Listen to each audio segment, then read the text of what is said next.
इब्राहिम हारान में रहता था। खुदा ने इब्राहिम से कहा, इब्राहिम, मैं चाहता हूं कि तू हारान को छोड़कर किसी और मुल्क को चला जा। खुदा ने इब्राहिम को उस मुल्क के बारे में बिल्कुल न बताया था। खुदा ने कहा, मुझ पर भरोसा रख।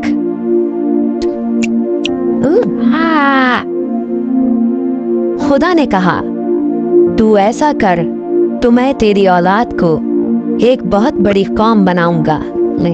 ये कैसे मुमकिन है? इब्राहिम हैरान होकर कहने लगा, हाँ, उसकी बीवी इस कदर बूढ़ी थी कि औलाद पैदा न कर सकती थी।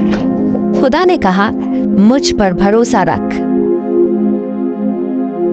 खुदा ने कहा, जहां मैं चाहता हूं तू वहां चला जा, और तेरी औलाद आसमान पर मौजूद सितारों से भी ज्यादा होगी, और सारी कौमें उससे बरकत पाएंगी।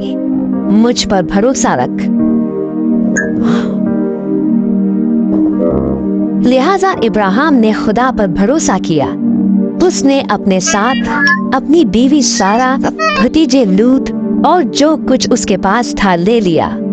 जहां खुदा ने उससे कहा था वो वहां चला गया। वो कनान के मुल्क को चला गया।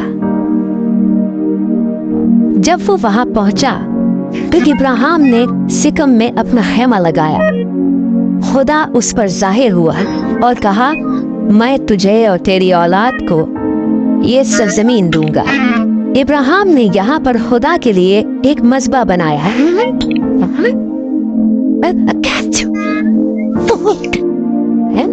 इब्राहिम खुदा की वादा करदा सरजमीन पर सफर करता रहा।